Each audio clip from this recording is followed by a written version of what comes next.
বিদায়ী রাষ্ট্রদূত, মার্কিন রাষ্ট্রদূত জনাব পিটার ডি হাস, তাকে নিয়ে বাংলাদেশে অনেক আলোচনা হয়েছে। সমালোচনা করার তেমন কিছুই নেই। আলোচনাটা ইতিবাচক যে তিনি বাংলাদেশের গণতন্ত্র প্রতিষ্ঠা করার জন্য দীর্ঘদিন ধরে প্রাণান্ত চেষ্টা করেছেন, দৌড়দৌড়ি করেছেন, অপমানিত হয়েছেন, লাঞ্ছিত হয়েছেন এবং নানা রকম হুমকি ধামকি থেকে শুরু করে অস্বস্তিকর পরিস্থিতিতে তিনি পড়েছেন। কিন্তু একটা নির্দিষ্ট সময় পর্যন্ত, অর্থাৎ যে নির্বাচন হয়ে গেল জানুয়ারি মাসের 7 তারিখে, এই 7 তারিখের নির্বাচনের ঠিক 15 দিন আগ পর্যন্ত তিনি তার গতি অব্যাহত রেখেছিলেন। পরবর্তীতে তিনি সেটা পেরে ওঠেননি। যে কোনো কারণই হোক না কেন, মার্কিন যুক্তরাষ্ট্র ভারতের কথা মেনে নিয়েছে এবং ভারতের দাবিদারি করেছে এবং দিল্লির দাসত্ব মেনে নিয়েছে। এখন একজন রাষ্ট্রদূত, তার একটা সীমাবদ্ধতা রয়েছে। তিনি ইচ্ছে করলে সবকিছু করতে পারেন না, আবার তার অনেক কিছু করার আছে। তো সেক্ষেত্রে মিস্টার পিটার ডি হাসের কাছে বিএনপি থেকে শুরু করে গণতন্ত্রকামী যারা মানুষ, তাদের যে আকাঙ্ক্ষা, এটি ছিল আকাশচুম্বী, গগনচুম্বী। তো তারা সেটা করেছেন, গগনচুম্বী সেই চিন্তা ভাবনা করেছেন। কিন্তু ultimately mister Peter D Haas একটি সুন্দর নির্বাচন অনুষ্ঠানের যে শেষ পরিণতি, সেই পরিণতি তিনি দিতে পারেননি। দ্বিতীয়ত, নির্বাচন অনুষ্ঠিত হওয়ার পর সঙ্গে সঙ্গে কিছু রাষ্ট্রিক অ্যাকশন সাধারণ মানুষ আশা করেছিল, মার্কিন নিষেধাজ্ঞা থেকে শুরু করে আরও অনেক কিছু।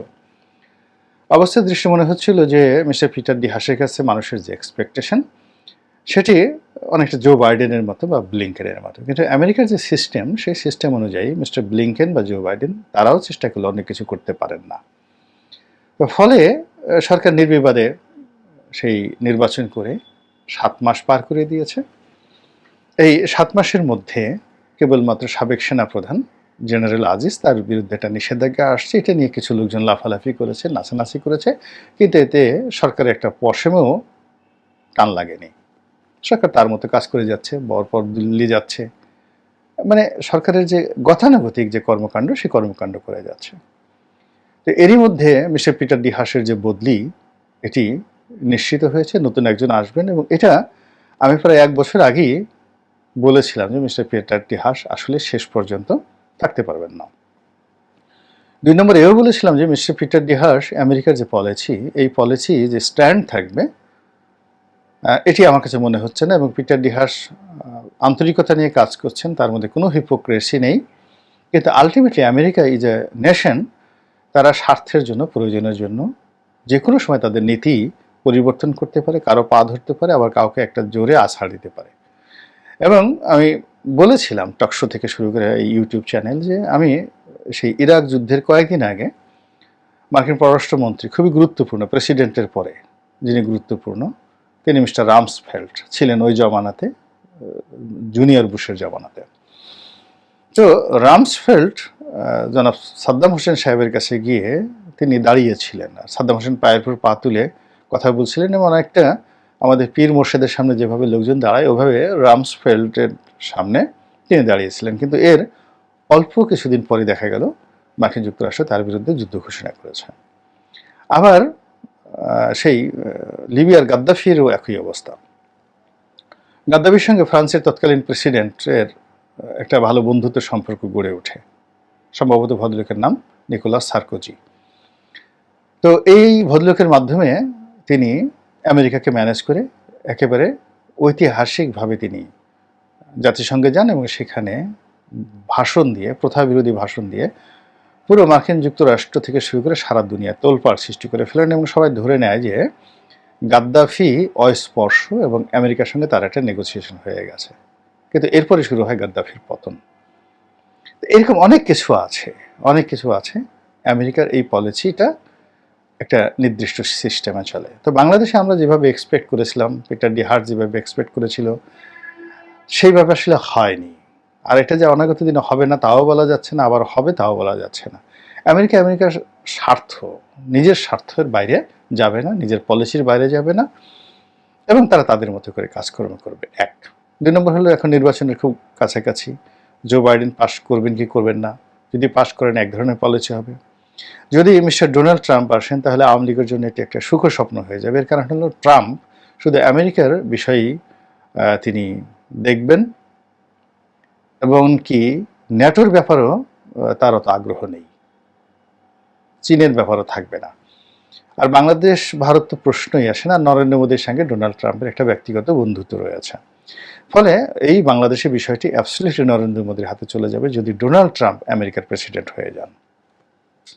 তো এরকম যে একটি অবস্থা, সেই অবস্থার মধ্যে বাংলাদেশের খবর হলো যে মিস্টার পিটার ডি হাস তিনি চাকরি ছেড়ে দিয়েছেন অভিমান করে, রাগ করে, বিরক্ত হয়ে। এর কারণ হলো বাংলাদেশের ব্যাপারে আমেরিকার যে নীতি ছিল গত ৩ বছর ধরে, যেটা নিয়ে খুব পরিশ্রম করেছেন মিস্টার পিটার ডি হাস, সেটি একেবারে উল্টো স্রোতে গিয়ে যেভাবে মার্কিন যুক্তরাষ্ট্র ভারতের কথার মতো বাংলাদেশের নির্বাচন নিয়ে যে লঙ্কা কাণ্ড ঘটিয়েছে এবং ভারতকে যেভাবে অবাধে একটি ডামি ভোট করতে দিয়েছে, এটি মিস্টার পিটার ডি হাস ব্যক্তিগতভাবে অপমানিত বোধ করেছেন এবং এজন্য তিনি আর চাকরি করবেন না, চাকরি ছেড়ে দিচ্ছেন। এরকম একটি খবর প্রকাশিত হয়েছে। তো এখন সেই খবরটির সত্যতা কতটুকু, তার চাকরি আর কতদিন আছে, কিংবা তিনি নতুন কোনো পদে যোগদান না করে কেন চাকরি ছাড়লেন, এই বিষয়গুলো মিস্টার পিটার ডি হাসের পক্ষ থেকে কোনো কিছু বলা না হলেও তার যারা ঘনিষ্ঠজন রয়েছেন, হয়তো তিনি কারো কাছে কোনো বিষয় শেয়ার করেছেন, সামহাও এটি বাজারে একেবারে সয়লাভ হয়েছে যে মিস্টার পিটার ডি হাস মার্কিন যুক্তরাষ্ট্রের নীতির কারণে তিনি পদত্যাগ করেছেন, নতুন নীতির কারণে। তো এটা যদি হয়ে থাকে, আমি মিস্টার পিটার ডি হাসকে ধন্যবাদ জানাচ্ছি, কৃতজ্ঞতা জানাচ্ছি, এবং তার জন্য আমি প্রার্থনা করব, দীর্ঘদিন আমি তাকে মনে রাখবো তার এই কর্মকাণ্ডের কারণে। এর কারণ হলো যে জীবনে সব কাজে সফল হওয়া যায় না, সব কাজে ভালো ফলাফল পাওয়া যায় না, এবং সবাই জীবনে ঠিক তার যে কাঙ্ক্ষিত মাকাম সেখানে পৌঁছাতে পারে না। কিন্তু মানুষ যখন চেষ্টা করে, বারবার চেষ্টা করে, এই চেষ্টাটাই কিন্তু ইতিহাস থেকে যায়। এই চেষ্টার ফলে ইতিহাস গড়ে ওঠে এবং তার সেই চেষ্টার ফলশ্রুতিতে অন্য কেউ এসে হয়তো সেই হালটা ধরে। তো মিস্টার পিটার ডি হাস চলে যাবেন, বাংলাদেশ তাকে যথেষ্ট সম্মান দিয়েছে, মর্যাদা দিয়েছে। তিনি সাধারণ মানুষের হৃদয়ের মধ্যে একটা চমৎকার সম্মান এবং মর্যাদার আসন তিনি তৈরি করে ফেলেছেন। তাকে নিয়ে অনেক কিছু হয়েছে, অনাগত দিনেও হবে। ফলে তার যে অসম্পূর্ণ কর্ম, সেই অসম্পূর্ণ কর্ম যদি তার পরবর্তী যিনি আসছেন তিনি এগিয়ে নেন, তাহলে হয়তো এই তার যে শ্রম সেটি কাজে লাগবে, নাম্বার 1।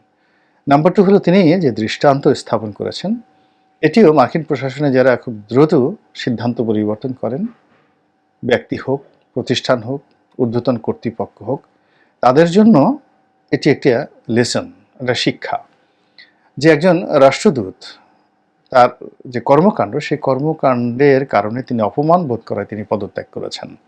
আমাদের দেশে তো পদত্যাগ মানে পা কেটে ফেলা না পর্যন্ত কেউ পদত্যাগ করতে চায় না, পা তার লাগবেই।